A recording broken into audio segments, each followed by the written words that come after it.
دوستان امروز میخوایم درباره توپ طلا صحبت بکنیم. توپ طلا که بحثش همیشه داغه که کدام بازیکن توپ طلا رو کسب میکنه و کدام بازیکن مستحق کسب این جایزه است. و امشب هم قرار ساعت 12:30 وقت افغانستان توپ طلا به بازیکن مستحقش هست برسه.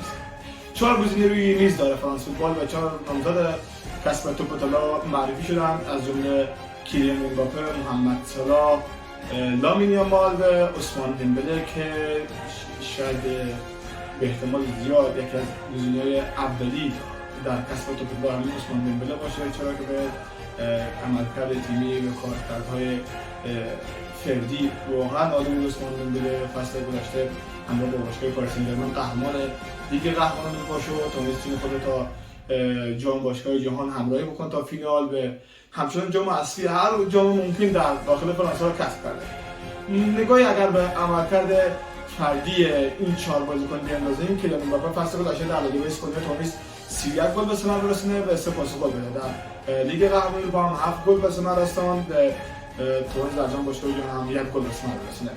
ولی محمد صلاح ستاره لیورپول در لیگ برتر انگلستان، لیگ جزیره، جذاب‌ترین لیگ برتر فوتبال دنیا، تونست 29 گل بزنه، 18 تا پاس گل به ثبت برسونه. عملکرد فوق‌العاده خوبی داشته، در لیگ قهرمانان اروپا هم 3 گل به ثمر رساند و 4 پاس گل. مشارکت در 7 گل داشته محمد صلاح.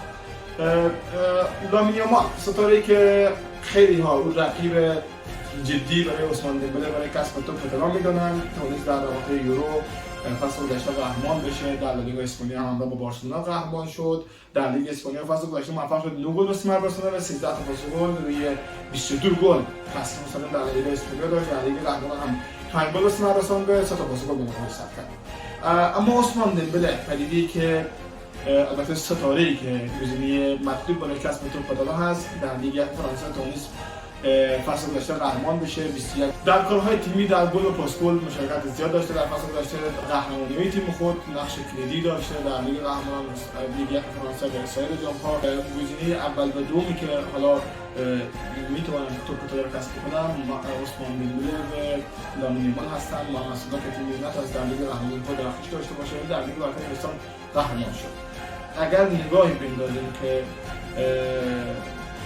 توپ طلا بر اساس چه معیاری بر بازیکن داده میشه، سه معیار اساسی و کلیدی این که توپ طلا به یک بازیکن داده بشه. یکی از آنها اینه که عملکرد فردی، تاثیرگذاری و نقش تعیین کننده بازیکن، یکی بازی جوانمردانه بازیکن، اخلاق بازیکن و دستاوردهای تیمی که با تیم خود چه دستاوردهایی کسب کرده.